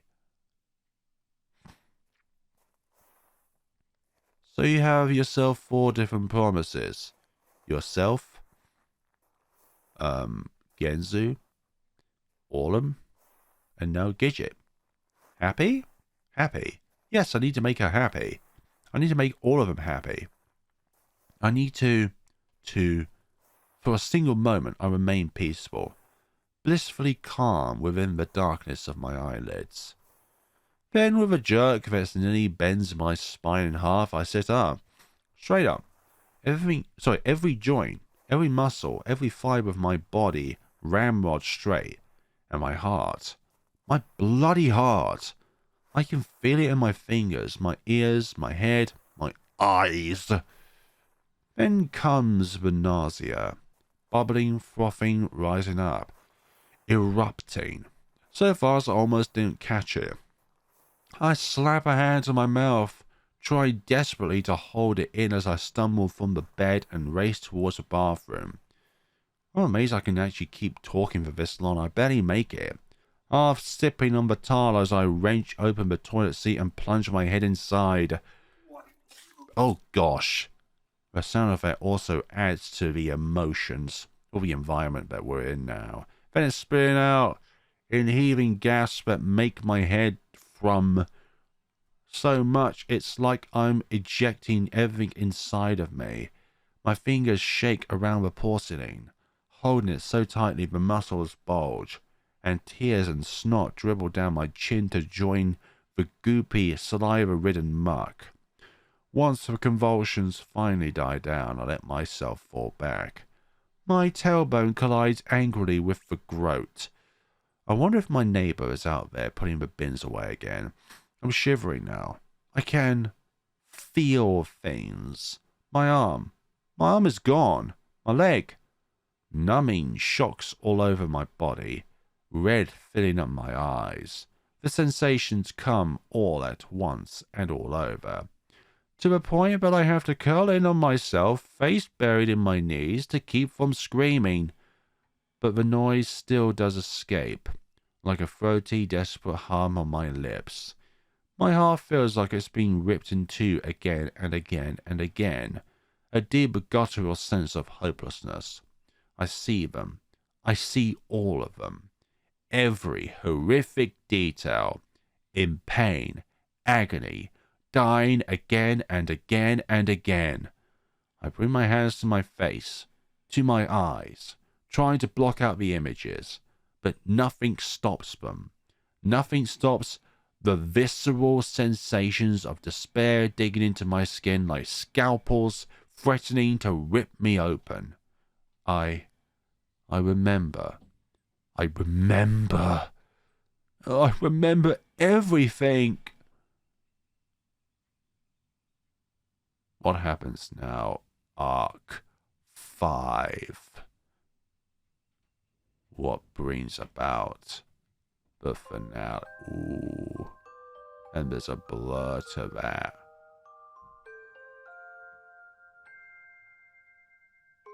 When will the words form? Tree. I think that's going to be a lovely way to begin the next episode. And I am going to partake in Arc 5 when it is fully developed. At this point in time, the arc itself has only been partially released, so who's going to be awaiting in the main menu then? Oh my god. They're all there. Iggy. Also, that's Sadai, isn't it? That is Sadai. There has to be, because it's the only baby we know. And Bucks is the anomaly here. Because if you think about it, the catalyst behind Our Wonderland forming from the get-go in the first place is because of Bucks and the sacrifice of Sadai. Because in order for the Wonderland to open, a bit of blood needs to be spilled from those who are pure from the corruption of adulthood in order to go there.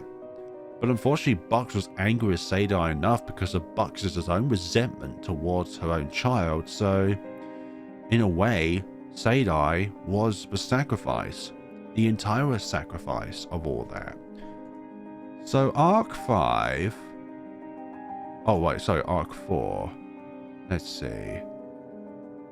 I'm not missing a single CG. I'm really impressed by that. So, there wasn't any what you would call mid-arc deaths. Or maybe there were, but we just did not discover them. Like, that is very, what you would call, suspicious. That's definitely very suspicious there, one to the right. Bucks just walking in. Bucks wants the screams to start. Like this? Like, Bucks is not happy with Iggy, but at the same time, Bucks is not screaming at Iggy. Bucks is just there putting the finality into us there.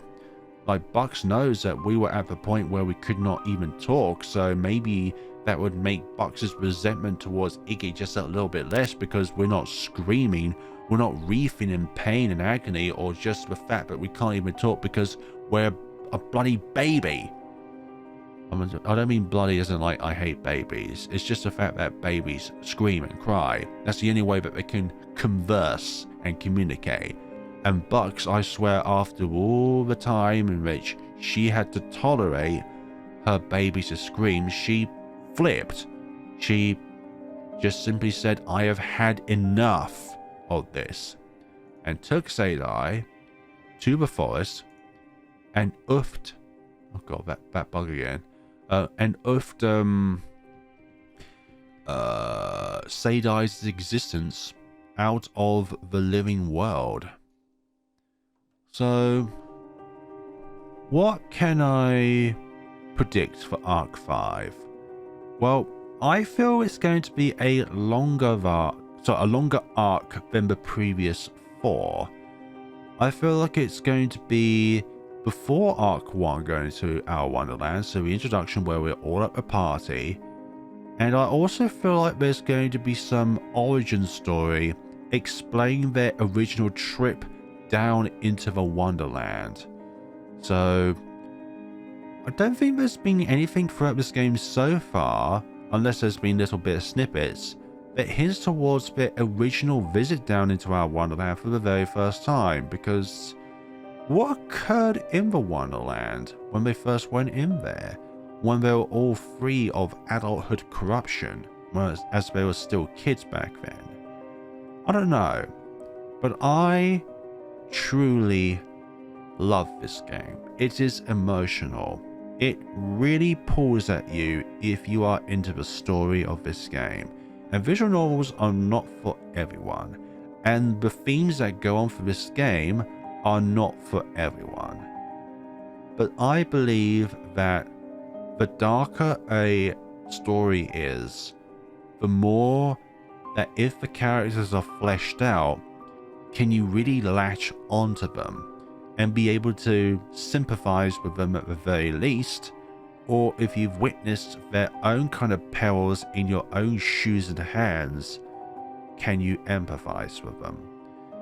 And I believe that this game has a message to anyone that could possibly play it. We all desire our own escape from real life tragedies, horrors, terrors, anything and everything that you have witnessed up in your life. There is always going to be highs and lows. And no matter how much we would want to escape from that sometimes horrible, real life and escape to a magical dreamland, even that dreamland is twisted, because there is no such thing as a life without suffering. And with that suffering, that affects your dream world alterations. So I've gone on for long enough, and this recording for me has gone on for just hit 2 hours now. So thank you all so much for watching and being a part of this. Apologies for my outburst of emotions when Iggy and Genzu were together for the final time. So that, folks, is Our Wonderland Arcs 1 to 4 so far. We will return when Arc 5 is fully completed and when it wraps up this truly fantastic tale. I have to say so far, thank you so much to all of the messages that the developers given in each of my videos. They have always been such a heartwarming thing to read. Like, I already reply, which is, I feel really guilty, but I read each of the words that you say, and I love the fact that I made you laugh, I made you cry as well at some point possibly, because of, I don't know, just the experience at hand. Like, it must feel really weird developing a game and then seeing someone else play it through a third-person perspective, but still, it somehow feels fresh in some way because of the voice that's being projected to your ears while you're listening to the experience. And this experience to me is both a lesson in and of itself because of what the themes present to the player, but also as well, it's a story in and of itself. Thank you so much for watching, and we shall see each other's in Arc 5 in the next time around. When it comes to the characters that's shown in the background, Genzu is the one on the rightmost. Then next would have to be... Gidget? But then...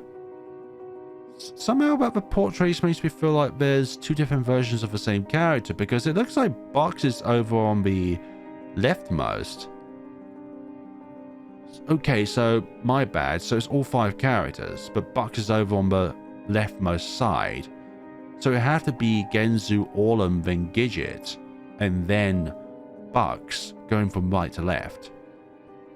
Thank you so much for watching and take care of yourselves, everyone.